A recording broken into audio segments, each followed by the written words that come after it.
audio jungle.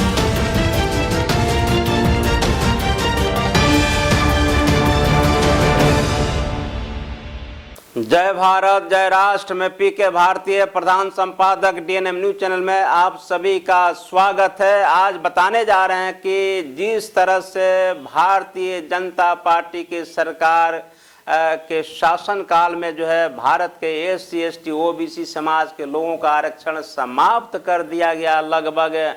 इसके लिए हम आपको डीएनएम न्यूज चैनल के तरफ से आपको कह सकते हैं कि एससी एसटी ओबीसी लोगों के लिए बहुत बहुत बधाई। आराम से आप सोए रहिए घरों में, आप जो है बीजेपी को वोट देते रहिए, आरएसएस का गुणगान करते रहिए, हिंदू राष्ट्र बनने का कामना करते रहिए, आप जो है नरेंद्र मोदी के गुणगान करते रहिए, हिंदू राष्ट्र बनाने के लिए चलते रहिए। अरे चुल्लू भर पानी में मर जाना चाहिए।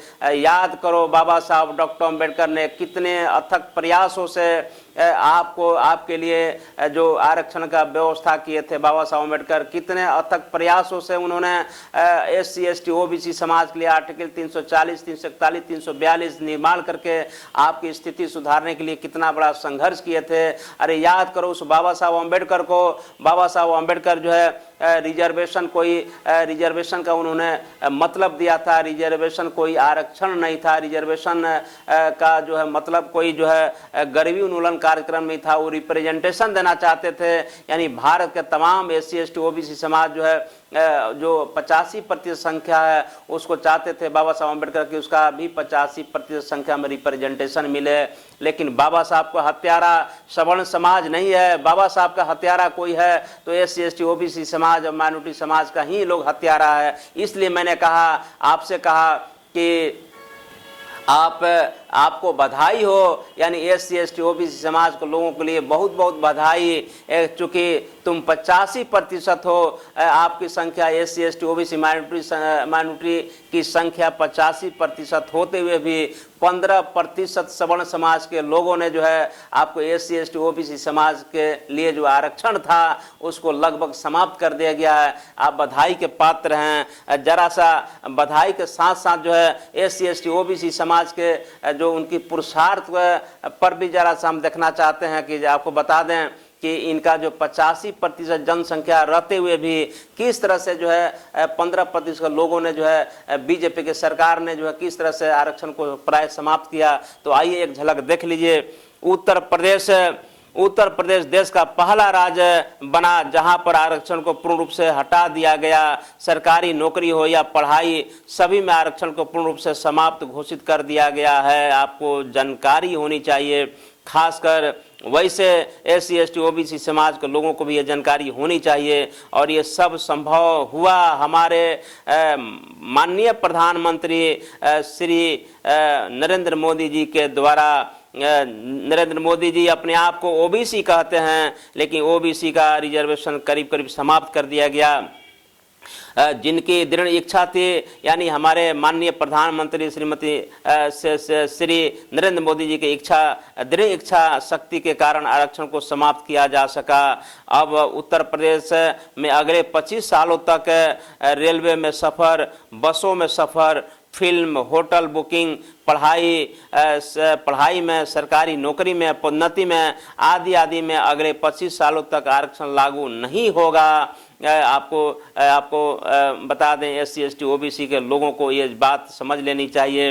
यदि आप आरक्षण बचाना चाहते हो, अगर एससी एसटी ओबीसी समाज के लोगों याद रखो, अगर तुम अपना आरक्षण बचाना चाहते हो तो इसको हर लोगों को बताओ, एससी एसटी लोगों को सब जगह बताओ कि जो है ओबीसी एससी एसटी को वोट का समझ आ जाए। जब तक जो है एससी एसटी ओबीसी समाज के लोग 85% है और 15% लोगों ने मिल करके जिस तरह से रिजर्वेशन को समाप्त किया है। आपको अगर रिजर्वेशन को पुनः बचाना चाहते हैं तो एससी एसटी ओबीसी के लोगों को बीच में जागरूक करने की आवश्यकता है। आगे जरा देख लीजिए, दिल्ली हाई कोर्ट का ये ऐतिहासिक फैसला जो आया था वो था कि अब जनरल कैटेगरी में कोई भी अन्य वर्ग का ओबीसी एससी एसटी अब नौकरी या कॉलेज में अप्लाई नहीं कर सकता। मतलब वे लोग अपनी ही कैटेगरी में अप्लाई करेंगे, अर्थात आरक्षण के नाम पर ओबीसी को 27% शेड्यूल कास्ट को 15% और एसटी को 7.5%, यानी 85% जनसंख्या वाले को केवल 49.5% आरक्षण और बाकी बचा 50.5% घोषित आरक्षण मात्र 15% सवर्णों के हिस्से में बच गया और यही फॉर्मूला पूरे देश में लागू हो गया। लेकिन खास बात जो है, इसके बावजूद भी यानी 50.5% सवर्णों को अघोषित आरक्षण के बावजूद भी 10% और आरक्षण जो सवर्णों को मोदी जी ने दे करके ये बात को स्पष्ट कर दिए कि मोदी जी जो है वह सवर्णों के हितैषी है और बहुजन समाज का सबसे बड़ा दुश्मन है। ये बात भी SC ST OBC समाज को समझ में आ जानी चाहिए, लेकिन नहीं आ रहा है। ETV उत्तर प्रदेश आज सवर्ण जाति की पहली जीत हासिल हुई है। आज दिल्ली हाई कोर्ट का फैसला आया है और फैसला दिया है कि आरक्षित वर्ग के व्यक्तियों को सिर्फ आरक्षण उनके वर्ग में ही मिलेगा, चाहे उसका मेरिट में कितना ही ऊंचा स्थान हो। अगर कोई जाति प्रमाण पत्र देता है तो उसे आरक्षित क्षेत्र में ही जगह मिलेगी और वह अनारक्षित कोटा में जगह नहीं बना सकता।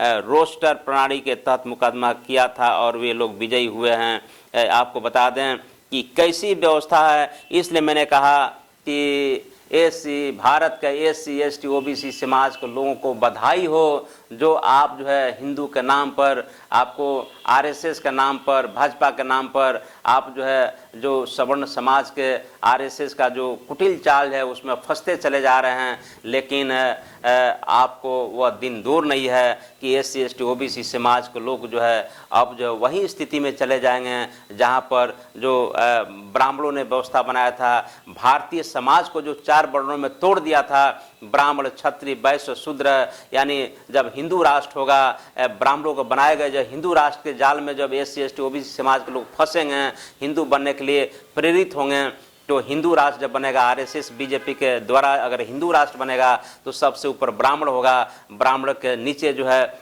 आपको क्षत्रिय होगा, क्षत्रिय नीचे वैश्य होगा और सबसे बुरा हाल होने वाला है SC ST OBC समाज को, जो शूद्र रहेंगे। और शूद्रों का आप जानते हैं कि ब्राह्मणों का जो व्यवस्था था, मनुस्मृति था, शूद्रों को धन रखने का अधिकार नहीं है, शूद्रों को पढ़ने का अधिकार नहीं था, न होगा। इसलिए जो है ये ब्राह्मण चाहता है, RSS चाहता है कि भारत को हिंदू राष्ट्र बना दिया जाए और हिंदू राष्ट्र जब बनेगा तो सबसे ऊपर ब्राह्मण हो जाएगा और सबसे नीचे शूद्र हो जाएगा। अगर आप भी चाहते हैं कि हम सबसे नीचे रहें तो SC ST OBC समाज के लोगों के लिए बहुत बहुत धन्यवाद, बहुत बहुत मुबारकबाद है। आपकी नपुंसकता के चलते, आपकी कमजोरी के चलते, आपको नालायकियत के चलते, आपका बेवकूफ़ी के चलते आपको 15% सवर्ण समाज के लोग जो है आपके अधिकारों को समाप्त कर चुके हैं और आप हाथ पर हाथ धके बैठे रहें। अगर अभी भी SC ST OBC समाज, माइनॉरिटी समाज के लोगों के अंदर जरा सा भी नैतिकता है,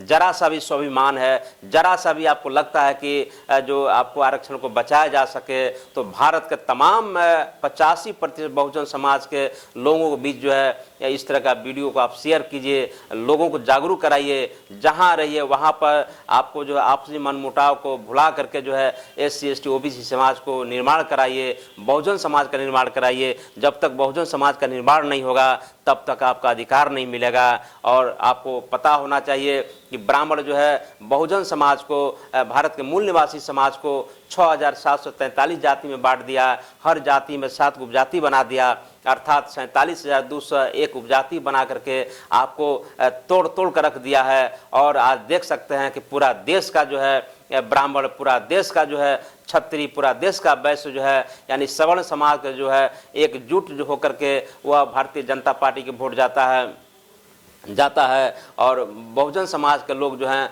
वह कहीं ना कहीं जो है उनका वोट का पोलराइजेशन हो जाता है, वोट बढ़ जाता है। इसलिए मैंने कहा कि अगर SC ST OBC समाज को लोगों को एकत्रित होकर वोट दीजिए और जिस तरह से सवर्ण समाज के लोग जो है आपको अपने अधिकारों के लिए लड़ते हैं, उसी तरह से SC ST OBC समाज के लोग जो है अपने अधिकारों के लिए लड़िए। और SC ST OBC समाज लोग कभी भी अपने वोट जो सवर्णों को मत दीजिए। जिस तरह से सवर्ण आपको नहीं देता है, यानी प्रधानमंत्री बनने के लिए अपने तैयार रहता है, इसलिए जो है बहुजन समाज को प्रधानमंत्री बनाइए, अम्बेडकरवादी प्रधानमंत्री बनाइए। अगर वीडियो आपको अच्छा लगे तो जरूर लाइक कीजिए, शेयर कीजिए, कमेंट्स कीजिए। और अभी तक ने आपने इस चैनल को सब्सक्राइब नहीं किया तो जरूर सब्सक्राइब कर लिए। तब तक लिए जय भारत, जय राष्ट्र, धन्यवाद।